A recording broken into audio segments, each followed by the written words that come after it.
तो बच्चों, आप लोग का फिर से स्वागत है हमारे YouTube channel online study for Hindi साहित्य में।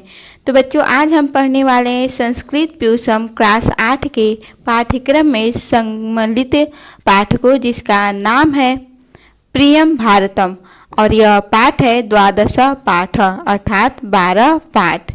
तो बच्चों, इस पाठ की व्याख्या करने से पहले हम सबसे पहले इसके शब्दों के अर्थ को जान लेते हैं। तो देखिए बच्चों, सुरम्यम का अर्थ होता है सुंदर, रमणीय, और प्रकामम का अर्थ होता है अत्यंत, और ललालम का अर्थ होता है सुंदर, निकामम का अर्थ होता है अत्यधिक, सरितार हारे अर्थात नदी रूपी उज्ज्वल हारों से, हिमाद्री का अर्थ होता है हिमालय, हिम का अद्री, अद्री यानी कि पर्वत, पद तल में। यह बच्चों पदे का अर्थ है पदे अर्थात पद तल में। सिंधु का अर्थ होता है समुद्र, ललाटे का अर्थ होता है भाल पर। और यहाँ पर देखिए बच्चों, पदे, यहाँ पर भी पद तल में और यहाँ पर भी दिया हुआ है, थोड़ी टाइपिंग में मिस्टेक हो गई है। फिर देखिए, सर्वथा का मतलब होता है हर तरह से, दर्शनीयम देखने योग्य, निधानम भंडार, धरायाम का अर्थ होता है पृथ्वी पर, शुभ्रम अर्थात उज्ज्वल, अनेके का अर्थ होता है बहुत से, नमामः का अर्थ होता है हम प्रणाम करते हैं, और तदर्थम का अर्थ होता है उसके लिए। तो बच्चों, अब हम इस पाठ की व्याख्या को पढ़ेंगे। और देखिए बच्चों, है प्रकृत्या सुरम्यम विशालम प्रकामम। प्रकृत्या का अर्थ होता है प्रकृति ने, सुरम्यम का अर्थ होता है सुंदर या फिर रमणीय, विशालम का अर्थ होता है विशाल या फिर बड़ा, और प्रकामम का अर्थ होता है अत्यंत। अर्थात प्रकृति ने हमारे प्रिय भारत को अत्यंत सुंदर और विशाल बनाया है। बच्चों, यहाँ पर जितनी भी पंक्तियाँ दी गई हैं वो प्रिय भारत के बारे में ही पंक्तियाँ लिखी हुई हैं। तो चलते हैं अगले लाइन की तरफ। आगे की लाइन है सरितार हारे ललामम निकामम, हिमाद्री ललाटे, पदे चैव सिंधु, प्रिय भारतम सर्वथा दर्शनीयम।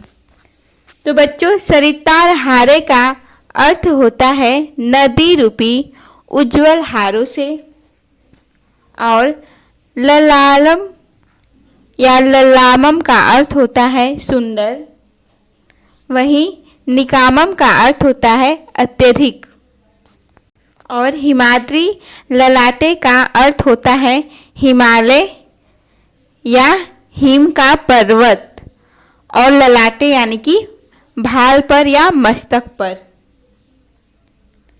पदे अर्थात पैरों में या पदतल में।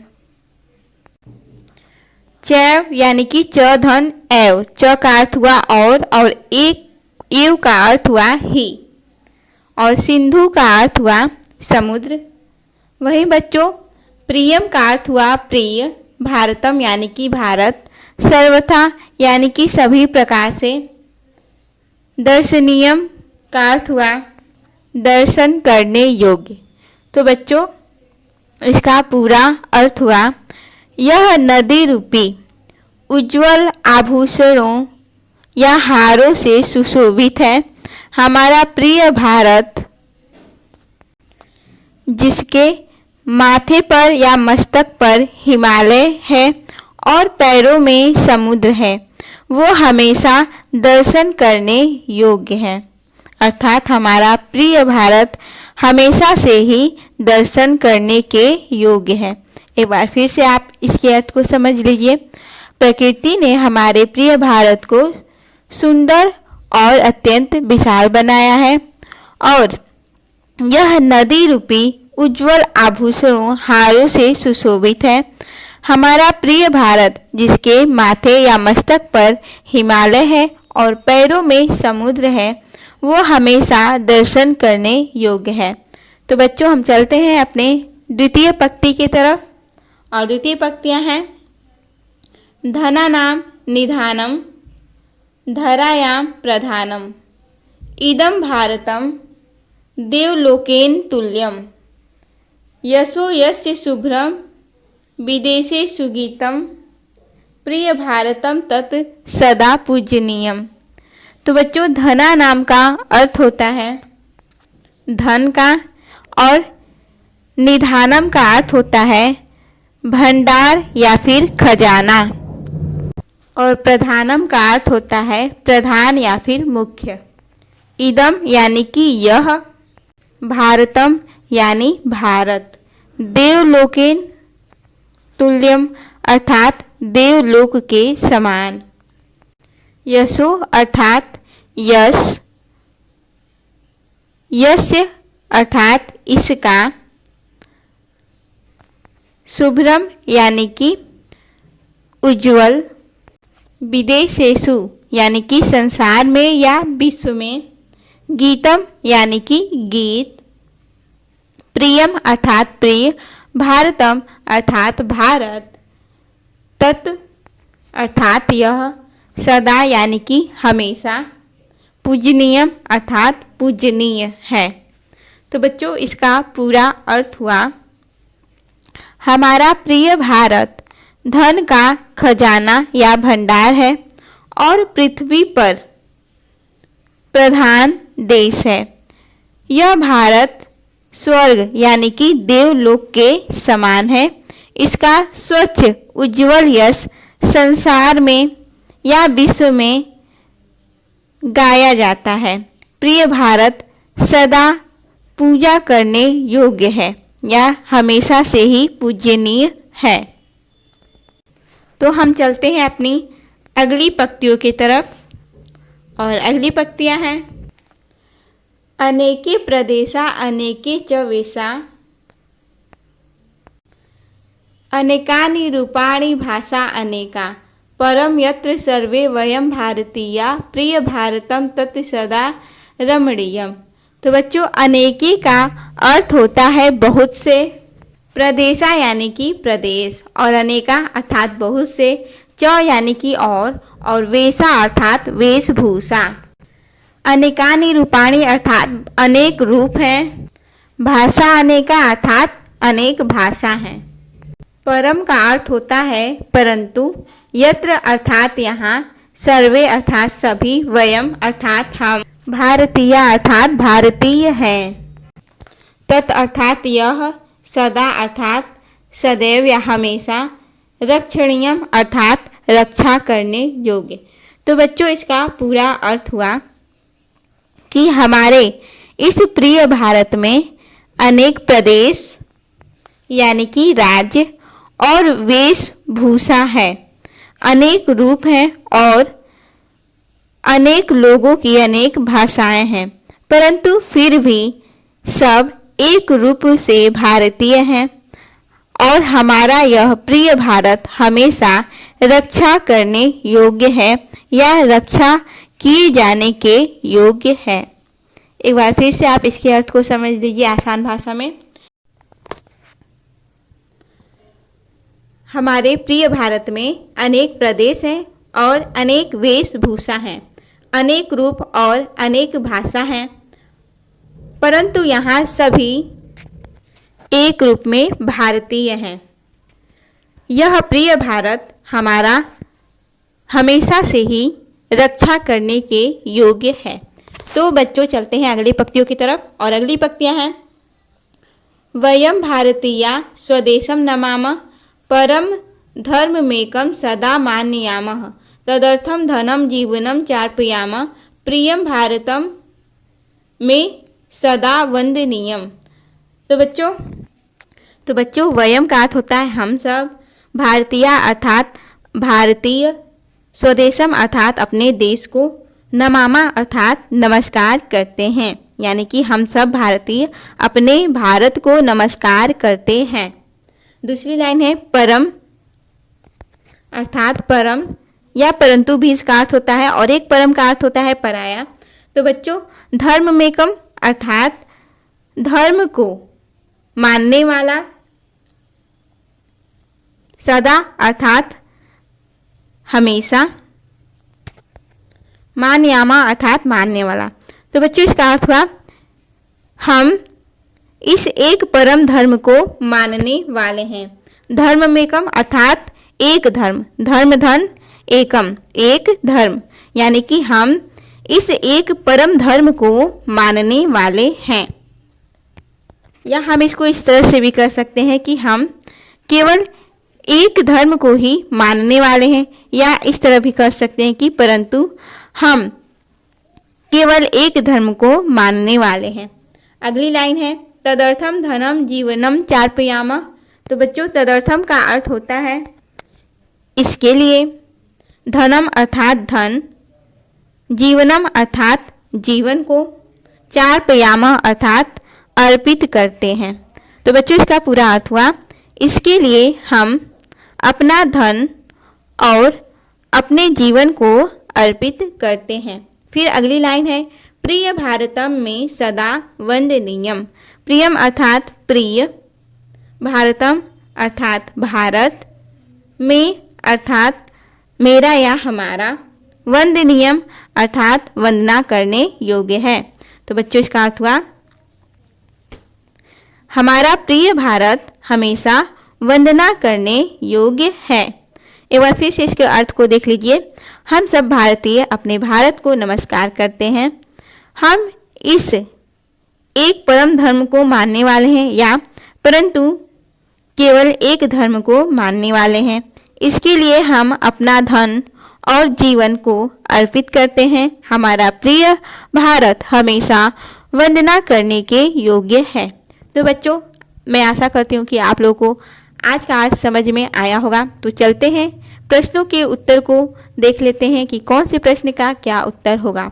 बच्चों अगर आप लोगों को वीडियो पसंद आए तो प्लीज़ वीडियो को लाइक ज़रूर कीजिएगा और कमेंट ज़रूर कीजिएगा कि आपको आज का वीडियो कैसा लगा, और हमारे चैनल को सब्सक्राइब करना न भूलिएगा ताकि आप लोगों को ऐसे ही वीडियो देखने को आसानी से मिल सके।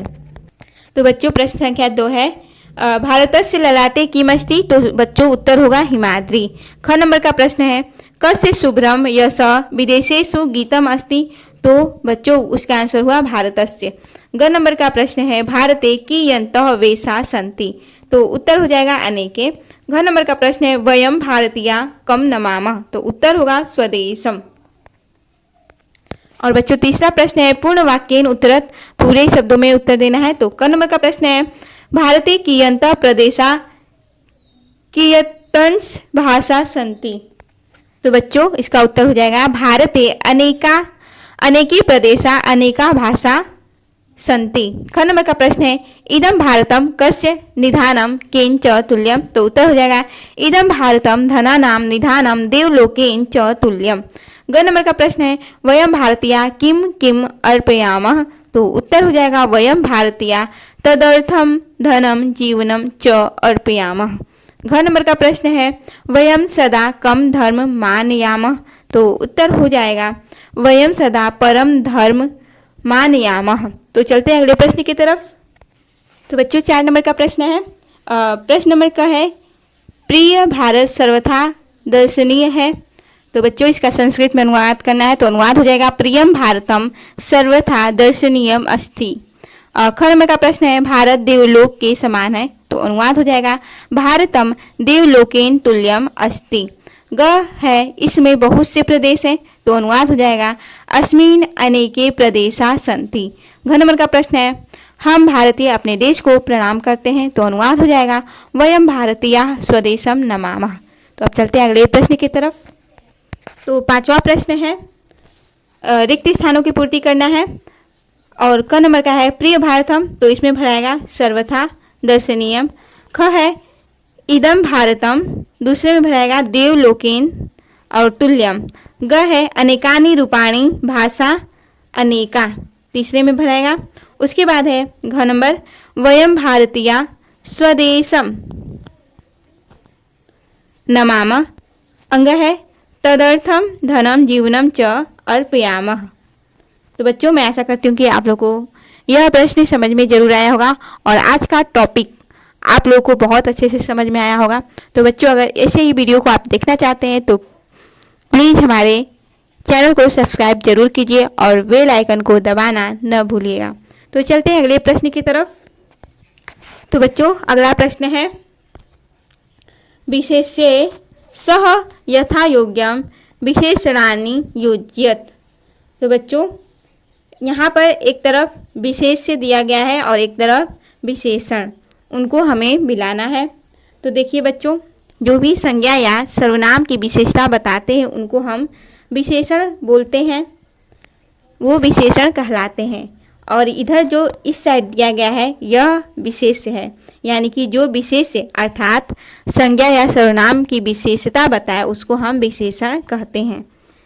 यानी कि भारत, भारतम, इसका विशेषता जो हो गया वो हो गया प्रियम, यानी कि ये विशेषण हो गया।